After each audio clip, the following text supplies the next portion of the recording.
آپ نے کبھی یہ دعا مانگی ہے کہ یا اللہ مجھے اپنی شان کے مطابق عطا کر؟ اللہ سبحانہ تعالیٰ عطا کرتے ہیں۔ آپ کو پتہ ہے کئی دفعہ ہم دعا بھی نہیں مانگ رہے ہوتے اپنے لیے، اور اللہ سبحانہ تعالیٰ کوئی ایسا وسیلہ بنا دیتے ہیں کہ ہم کسی کے لیے وہی دعا مانگتے ہیں جو اللہ سبحانہ تعالیٰ کو پتہ ہوتا ہے کہ میرے اس بندے کی ضرورت ہے۔ تو جب ہم اس کے لیے دعا مانگتے ہیں تو فرشتے ہمارے لیے آمین کہتے ہیں۔ کیسے پتہ ہے؟ کیونکہ رسول اللہ صلی اللہ علیہ وسلم نے فرمایا تھا کہ صحیح مسلم کی حدیث ہے 2733 کہ رسول اللہ صلی اللہ علیہ وسلم نے فرمایا کہ جب کوئی مسلمان اپنے دوسرے مسلمان بھائی کے لیے دعا مانگتا ہے تو فرشتے اس پہ آمین کہتے ہیں اور کہتے ہیں کہ تیرے لیے بھی ایسا ہی ہو۔ اب سوچے ذرا، کئی دفعہ ایسا ہوتا ہے کہ ہم کسی جگہ پہ کسی پارٹی میں گئے ہوتے ہیں، کوئی ملتا ہے ہمیں اور ہمیں کہتا ہے کہ میرے لیے یہ دعا کرنا۔ آپ دیکھیں کہ اس میں ہمارے لیے اتنا بڑا پیغام ہوتا ہے کہ ایکچولی ہو سکتا ہے کہ وہ دعا میری ضرورت ہو، اور اللہ سبحانہ تعالیٰ کسی کے تھرو مجھ سے یہ کہلوا رہے ہیں۔ اس کے لیے تو فرشتے آمین کہتے ہیں، لیکن اس کے ساتھ فرشتے کہتے ہیں کہ اس کے لیے بھی اللہ سبحانہ تعالیٰ ایسے ہی ہو جیسے اس نے اپنے بھائی کے لیے دعا مانگی ہے۔ اس لیے سب کے لیے دعا مانگا کرے۔ بہت آسان طریقہ ہے، ہر نماز میں ہر وقت جب بھی آپ دعا کریں کہا کریں کہ یا پاک پروردگار جس نے مجھے جس طرح کی دعا کے لیے کہا ہے، یا پاک پروردگار وہ دعا اس کے حق میں بہترین کر کے قبول کر لے، تو وہ دعا آپ کے لیے بھی تو قبول ہو جائے گی نا۔ چلیے میں آج آپ لوگوں کو ایک بہت پیاری حدیث سناتی ہوں کہ اللہ سبحانہ تعالیٰ، اس کے فرشتے اور زمین و آسمان میں جتنی بھی مخلوق ہے نا، وہ سب اس بندے کے لیے دعائیں مغفرت کرتے ہیں، دعائیں کرتے ہیں۔ کس نے یہ ہمیں بتایا ہے؟ رسول اللہ صلی اللہ علیہ وسلم نے۔ جامع ترمذی کی حدیث ہے 2685 کہ رسول اللہ صلی اللہ علیہ وسلم نے فرمایا کہ جو شخص اللہ کے دین کا پیغام دوسروں تک پہنچاتا ہے اور بھلائی کی تعلیم دیتا ہے، حضرت ابو امامہ رضی اللہ عنہ روایت کرتے ہیں کہ رسول اللہ صلی اللہ علیہ وسلم نے فرمایا کہ یہاں تک کہ چونٹیاں اپنے بلوں میں اور مچھلیاں سمندر کی گہرائیوں میں اس کے لیے دعا کرتی ہیں۔ اب دیکھیے، ہم چھوٹے چھوٹے سے عمل بھی کرنا شروع کر دینا، اللہ سبحانہ تعالیٰ قیامت کے دن ہماری ان چھوٹی چھوٹی نیکیوں کو احد کے پہاڑ جتنا بلند کر دیں گے انشاءاللہ۔ رسول اللہ صلی اللہ علیہ وسلم نے فرمایا کہ نماز، روزہ، حج، زکوٰۃ، صدقہ، تہجد، کیا ان تمام باتوں کی جس چیز پر دار و مدار ہے میں تمہیں وہ نہ بتاؤں؟ تو معاذ رضی اللہ عنہ نے کہا کہ کیوں نہیں یا رسول اللہ؟ تو رسول اللہ نے فرمایا، انہوں نے اپنی زبان کو پکڑا اور فرمایا کہ اسے اپنے قابو میں رکھو۔ میں نے کہا، اللہ کے نبی صلی اللہ علیہ وسلم، کیا ہم جو کچھ بولتے ہیں اس پر ہماری پکڑ ہوگی؟ تو رسول اللہ صلی اللہ علیہ وسلم نے فرمایا، اے معاذ، تیری ماں تجھے روئے تو لوگ اپنی زبانوں کی بڑبڑ ہی کی وجہ سے تو اوندے منہ یا نتنوں کے بل جہنم میں ڈال دیے جائیں گے۔ یہ بہت غور کرنے والی حدیث تھی۔ عذاب کا حکم دیا ہے نا، وہ پہنچ چکا۔ تو اب ہم یہ دیکھیں کہ اس وقت تک تو عذاب نہیں ابھی آیا تھا، تو اللہ سبحانہ تعالیٰ نے یہاں پہ جو یہ کہا، تو بیسیکلی آپ اس طرح سے سوچیں کہ اللہ کا اتنا بڑا حکم تھا کہ اللہ فیصلہ کر چکا۔ اب بالکل وہ دیکھیے کہ جب آپ آپ نے کہیں کام کرانا ہوتا ہے، آپ کا کوئی جاننے والا ہوتا ہے کسی آفس میں، آپ جاتے ہیں وہاں پہ، ان کو کہتے ہیں، یہ اپلیکیشن دیتے ہیں اس کو کہ ہائی پلیز یہ میرا کام دیکھ لینا، تو وہ کہتے ہیں باجی ہو گیا، اب فکر نہ کرے، ہو گیا۔ ابھی ہوا تو نہیں ہوتا نا، لیکن فور شیور اس کو پتا ہوتا ہے کہ یہ کام میں کرا لوں گا۔ بالکل وہی کانسیپٹ آپ یہاں پہ دیکھیے، کیونکہ اس سے پہلے ہم جو سورت ہجر میں ہم نے پڑھا نا، بالکل آخر میں آپ دیکھیے اسے ریلیٹ کر کے کہ رسول اللہ صلی اللہ علیہ وسلم کو اللہ سبحانہ تعالیٰ فرماتے ہیں کہ آپ، مجھے پتا ہے کہ آپ کا دل بھاری ہے، آپ مشرکین مکہ ان کا مذاق اڑا رہے تھے، بات نہیں سن رہے تھے، اسلام کو قبول کرنے کے لیے وہ تیار نہیں تھے، جو رسول اللہ صلی اللہ علیہ وسلم کے ساتھی تھے ان کے اوپر ظلم و ستم ہو رہے تھے۔ تو اللہ سبحانہ تعالیٰ نے ان کو کہا کہ آپ اچھے طریقے سے ان کو چھوڑ دیں اور اللہ کا ذکر بیان کریں اور نماز قائم کریں، اور آخری وقت تک، جب تک زندگی ہے نا، بس اللہ کی عبادت کرتے رہے، مطلب اللہ سبحانہ تعالیٰ کے احکامات مانتے رہے۔ تو اس کے فوراً بعد دیکھیں اس صورت میں اللہ سبحانہ تعالیٰ نے کہا فکر نہ کرے، آ چکا اللہ سبحانہ تعالیٰ کا حکم۔ تو مشرکین مکہ سے کہا کہ تم ابھی اس کے لیے جلدی نہ کرو، کیونکہ یہ کوئی اچھی چیز آنے والی نہیں ہے، کیونکہ یہ لوگ رسول اللہ صلی اللہ علیہ وسلم کو تنگ کرتے تھے۔ شروع میں تو یہ ڈر گئے، جیسے رسول اللہ نے کہا کہ عذاب آئے گا، ایسا ہوگا، ویسا ہوگا، تھوڑی دیر گزری تو انہوں نے کہا لو جی کوئی عذاب تو آیا، کوئی نہیں، ایسے ہی ہمیں ڈراتے رہتے ہیں. تو پھر یہ رسول اللہ صلی اللہ علیہ وسلم کو تنگ کرنا شروع ہو گئے تھے کہ اچھا ٹھیک ہے، جو تم عذاب کہتے ہو لا کے دکھاؤ، ہمیں تو کوئی عذاب نہیں نظر آ رہا. اچھا اگر تم اللہ کے نبی ہو تو کوئی ہمارے سامنے کوئی ایسی چیز کرو، فرشتے ہی نازل ہو جائے. سوری. اللہ سبحانہ تعالیٰ تم پہ ایسا کرے کہ کوئی پہاڑی تم سونے کا بنا کے دکھا دو. تو اس طرح سے رسول اللہ صلی اللہ علیہ وسلم کو تنگ کیا کرتے تھے. تو اللہ سبحانہ تعالیٰ نے یہاں پہ نمبر 1 یہ کہ عذاب کا فیصلہ ہو چکا ہے. اب یہ اس وقت تو ہو چکا، تو تھوڑی ہی دیر کے بعد، کیونکہ نمبر 2 یہ تھا کہ اللہ سبحانہ تعالیٰ نے فیصلہ کر لیا تھا کہ اب مسلمان جو ہے وہ یہاں سے مکہ سے ہجرت کریں گے مدینہ کی طرف.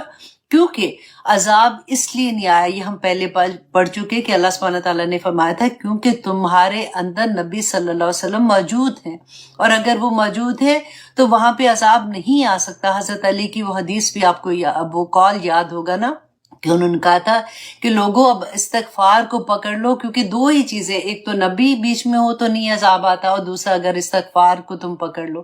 تو یہاں پہ بھی اللہ سبحانہ تعالیٰ نے سیکنڈ یہ کہا کہ ان کے لیے حکم ہو چکا کہ اب یہ بہت جلد جو ہے یہ وہاں سے ہجرت کرنے والے ہیں.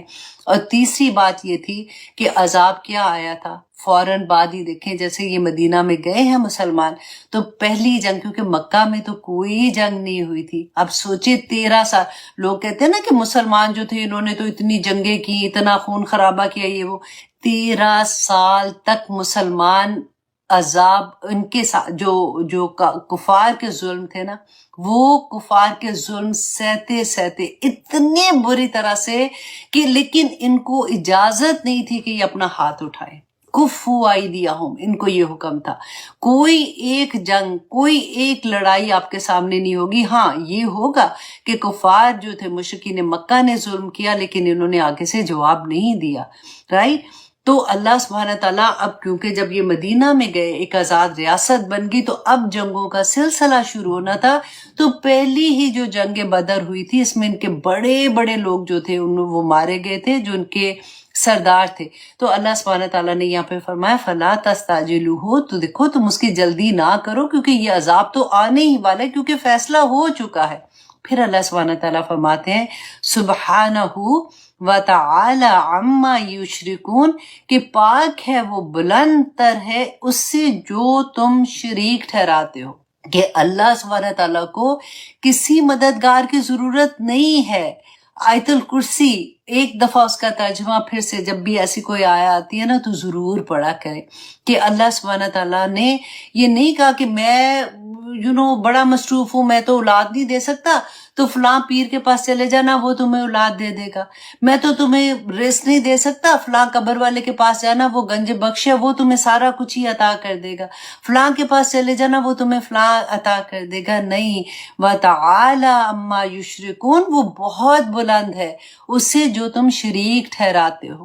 اب پرابلم کیا ہے کہ مسلمانوں کے ساتھ بھی یہ ہوا نا، کیونکہ ہم اتنے سالوں تک کٹھے رہے تھے ہندوستان میں، جو ہندو تھے ان کے ساتھ رہتے تھے، تو وہی چیزیں جو ہمیں یہ لگتا تھا ان کی تو دیویاں تھی. اب ہم اپنے آپ کو دیکھیں نا، اس زمانے میں بھی تو یہی تھا نا کہ انہوں نے ڈفرینٹ انہوں نے دیکھا اچھا یہ جو ہے یہ دولت کی دیوی ہے، تو یہ فلاں چیز کی دیوی ہے، تو یہ فلاں چیز کی دیوی. ہزاروں انہوں نے بت بنا کے رکھے ہوئے تھے اپنے. تو ہم نے بھی یہ سوچا کہ اچھا یہی کام شاید ہوتا ہے، تو اچھا یہ قبر والے ہمیں یہ دے دیں گے، یہ قبر والوں سے یہ دعا مانگ لو، اس بابا سے یہ دعا مانگ لو تو وہ پوری کر دیں گے. تو وہ فرق لیول کا رسول اللہ نے فرمایا تھا نا کہ ہر زمانے کے بت فرق ہوتے ہیں. تم غور تو کرو کہ تم کیا کر رہے ہو. تو اللہ سبحانہ تعالیٰ فرماتے ہیں آیت نمبر 2 میں یُنَزِّلُ الْمَلَائِکَةَ بِالرُّوحِ، کہ وہ نازل کرتا ہے فرشتوں کو بالروح، ساتھ وحی کے. اب یہ بالروح جو ہے نا، یہ قرآن میں 3 طرح سے آیا، ڈفرنٹ طرح سے. اگر ایک نمبر 1 یہ کہ دیکھیں ہمارے اندر جب آدم علیہ السلام کو پیدا کیا تھا تو اللہ سبحانہ تعالیٰ نے فرمایا نا، پر مجھے یہ اتنی پیاری آیا لگتی ہے، اس کا ترجمہ کیسے بھی آپ کر لیں، لیکن اتنا پیار آتا ہے وَنُفِخَ فِيهِ مِن رُوحِهِ، کہ اللہ سبحانہ تعالیٰ نے